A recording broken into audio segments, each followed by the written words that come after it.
You ask Tiger to solve. This deals with linear equations with one unknown.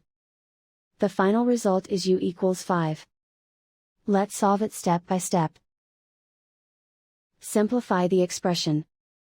Expand the parentheses. Simplify the arithmetic. Combine like terms. Group all constants on the right side of the equation. Subtract 8 from both sides.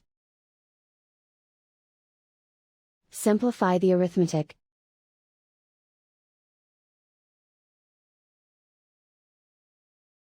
Isolate the u. Divide both sides by -3. Cancel out the negatives. Simplify the fraction.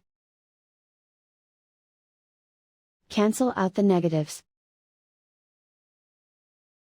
Find the greatest common factor of the numerator and denominator. Factor out and cancel the greatest common factor.